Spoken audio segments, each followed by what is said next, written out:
গরু, খাসি, উট, দুম্বা সব মাংস দিয়ে এটা রান্না করা যায়। পোলাও, খিচুড়ি বা ভাত, রুটি, পরোটা সবকিছুর সাথে অসম্ভব মজা। ভিডিওটা দেখলে ইনশাল্লাহ রেসিপি আপনাদেরও খুব পছন্দ হবে। ভালো লাগলে শেয়ার করে রাখবেন, রান্নার আগে যাতে একবার রেসিপিটা দেখে নিতে পারেন। ব্লেন্ডারের জারের মধ্যে 1 মুঠো কাটার কাজু বাদাম, 1 মুঠো পেঁয়াজ কুচি, এর সাথে 1 মুঠো কাঁচামরিচ, একটা টমেটো, 10-15টা কিশমিশ গরম পানি দিয়ে ভিজিয়ে রেখেছি আর তার কিছুক্ষণ পরে ব্লেন্ড করে নিয়েছি। এবার মশলা তৈরির জন্য 2 চা চামচ করে জিরা আর ধনিয়া, এর সাথে আধা চা চামচ জয়ত্রী আর একটা জয়ফল ভেঙে অল্প একটু অংশ নিলাম, একটা স্টার অ্যানিস ভেঙেও অল্প একটু নিয়েছি, একটা কালো এলাচের ভেতরের অংশটা নিয়েছি, 1 চা চামচ কালো গোলমরিচ। হালকা একটু টেলে নিয়ে ঘ্রাণ বের হয়ে আসলেই গ্রাইন্ডারের জারে নিয়ে গুঁড়া করে নিলাম। এখানে বড় বড় সাইজ করে কাটা পরিষ্কার করা মাংস নিয়েছি, 1 কেজির চাইতে একটু বেশি হবে। 2 টেবিল চামচ করে আদা রসুনের পেস্টের সাথে যেই যে পেঁয়াজ আর মরিচের মিশ্রণটা তৈরি করেছিলাম বাদাম দিয়ে, ওইটা দিয়ে দিলাম আর মশলার গুঁড়াটাও সম্পূর্ণ দিয়ে দিয়েছি।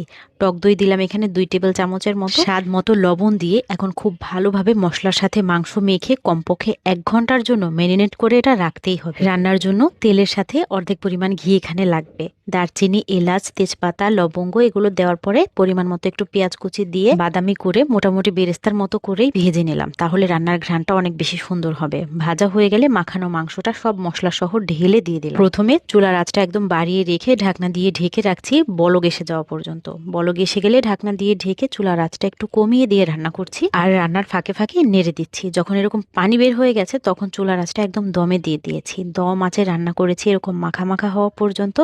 যখন উপরে তেল ভেসে এসেছে তখন চেক করে নিচ্ছি মাংসটা ভালোভাবে সেদ্ধ হয়েছে কিনা।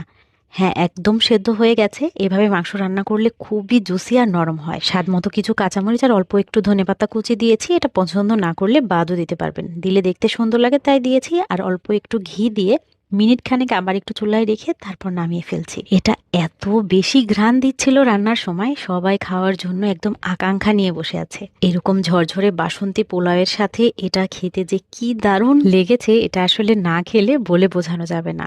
খুবই মজাদার একটা মাংসের রেসিপি এটা। এখন ট্রাই না করলেও কুরবানির সময় অবশ্যই ট্রাই করে দেখবেন, ইনশাল্লাহ খুব ভালো লাগবে। আজকে চলে যাচ্ছি, দেখা হবে পরের ভিডিওতে। আসসালামু আলাইকুম।